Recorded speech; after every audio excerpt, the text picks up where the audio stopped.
Welcome back to my channel Whiteboard E-Learning. Dear student, today we'll learn about magnetic field due to a current in a solenoid. So first of all, we'll learn about what is solenoid, and if current is passed through a solenoid, then what will be the nature of the magnetic field in this solenoid. So I have drawn a figure of the solenoid here. So first, look at the definition of the solenoid. A coil of many circular turns, you can see many circular turns of insulated copper wire. You think this will be insulated, that means no bare wire we will not use here. If it will be bare or no insulations on the wire, then you know there is a chance of short circuit.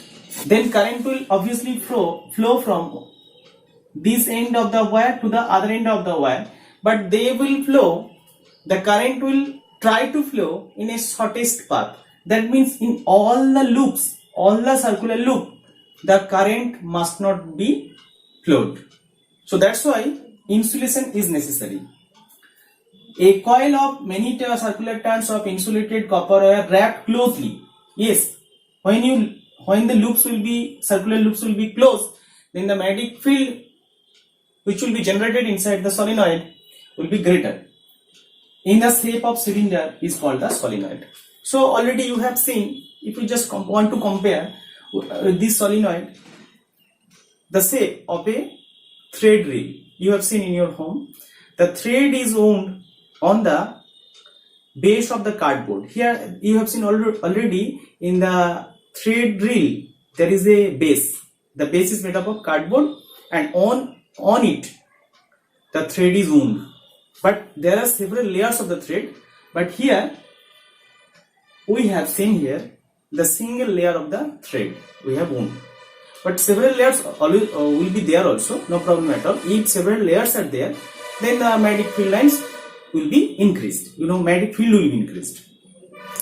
Here you can see we have wound the wire current entering in one side and current leaving in the other side, and on which we have wound the wire, there is nothing is there, that is air core.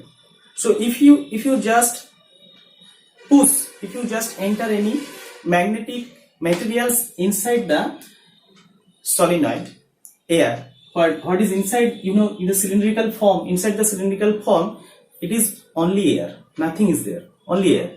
So inside the solenoid, if you just push one magnetic material just like the soft iron, then the magnetic field strength will also be increased. So several times when we use this solenoid as a electromagnet, we always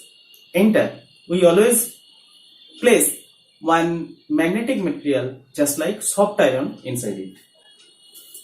Now from the figure you can understand this solenoid is nothing but a combination of so many concentric circular loops, and we know circular loop formula. Circular loop, if there is a circular loop, what will be the magnetic field lines? Already we have learned by applying the right hand thumb rule, and it is a sequence like that. First, if we understand the straight current carrying on conductor, then what will be the magnetic field? Then we use this formula. Already in my previous video I have told you. So this will be the magnetic field. This will be the magnetic field. So if there is a circular coil, then again we use the formula, same formula, right hand thumb rule. So here, to make you understand, I have taken this, suppose this is a circular coil, okay, and I have drawn one circular coil here. So now you can see this is number one first circular coil, second circular coil, third circular coil. So we have taken first circular coil, okay, and this is like that. You can see current is moving down in this arm and current is moving up on the other arm in a circular, okay, circular coil. So when current is moving down, that means if we use the right hand thumb rule, then grab the wire in this way, then it will be, the magnetic field lines will be going inside and perpendicular. If you think this is a plane, then magnetic field lines will going towards it. So if you think this circular coil, I have drawn the circular coil in this way, but actually circular coil you have to think about it is perpendicular to the plane of the board, then the magnetic field lines will be going to this side, what I have drawn here. Okay, and second, in this end, in this side, current will going upward. You can see current is going upward.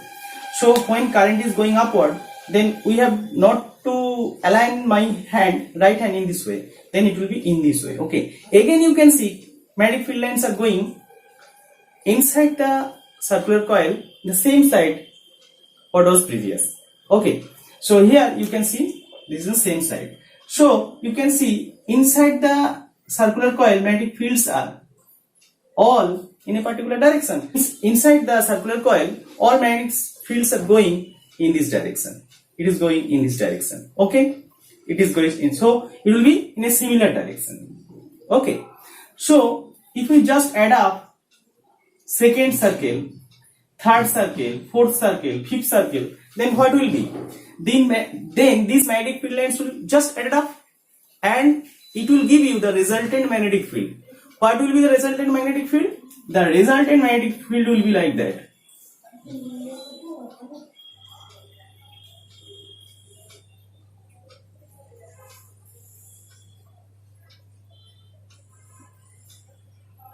Okay, so now it is going inside. That means the direction will be, or the magnetic fields will be in this direction. Okay.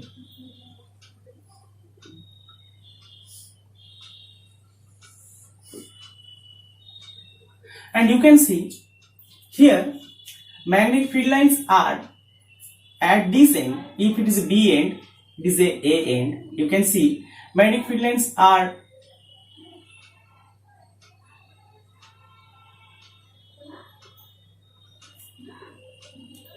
here. Magnetic field lines are emerging from the B end. So this is nothing but a north pole. This will be a north pole. And this will be south pole because magnetic field lines are entering. Okay, but you can get the which will be north pole, which will be south pole. You can get the pole, nature of the pole, just applying the clock face rule here. So I told you, if you see, if you just stand at the A end, you will see the currents are flowing in this direction. It is clockwise direction. So if it is clockwise direction, it will resembles as the S letter. Okay, so it will be south pole. And if you see, if you stand in front of the B end, then you will see the currents are revolving in a anti-clockwise direction. Anti-clockwise direction. Okay, if it is anti-clockwise direction, then it will resembles with the letter N, and that will be north pole. Okay, understood? So this is how you have seen inside the solenoid. And one thing I have not mentioned, which is very important for the case of a solenoid. In the solenoid, L will be greater than R. The radius of the circular coil and length of the circular coil, length of the solenoid and the radius of the solenoid. So length of the solenoid will be greater than the radius of the solenoid. Then we will consider this is a ideal solenoid. Okay. So in this case, you know, inside the solenoid you can see all the field lines are parallel. Okay, with the axis of the solenoid. So we can consider the magnetic field lines, if as the magnetic field lines are parallel, so strength of the magnetic field also be uniform. Uniform magnetic field is there, and you can see at the end of the solenoid, magnetic field lines emerges and they are going apart from each other. That means at the center of the solenoid, the magnetic field, and at the inside the solenoid, magnetic field is always be similar. More or less it will be similar because it is uniform. But end of the solenoid, as I have told you, it is length of the solenoid is greater than R for a ideal solenoid. So end of the solenoid, it will be half of that. Magnetic field will be half of that. Okay. So actually, if you just see a solenoid and a normal bar magnet, you can see, so solenoid is behaving as a bar magnet, but there is a small difference in that. In the bar magnet, you can see at the end of the bar magnet, the strength of the magnetic field is greater, that is at the pole. But here, because I have told you ideal solenoid is a longer solenoid and the radius of the solenoid is very small with respect to the length of the solenoid, then at the center and the inside the solenoid, it will be similar magnetic field, and outside the magnet, at the edge of this magnet, it will be half of that. Okay, and outside the magnet, magnetic field will be 0. And formula, if we just write here, there is a formula B magnetic field is equal to mu 0 Ni, where N is the number of turns, total turns by total length. That is number of turns per unit length. So that is N, and current. So from this equation you can understand magnetic field of the solenoid, it depends on number of turns per unit length and current, and mu 0. What is mu 0? That is permeability. If we just place here the soft iron, then this mu 0 will be increased. Then it will be mu 0 mu r. This mu r is a relative permeability due to soft iron. Okay. Then it will be mu. Then it will be increased. Then magnetic field automatically increased. So thank you for watching my video. If you think video is helpful to you, don't forget to hit the like button and subscribe my channel for next upcoming videos.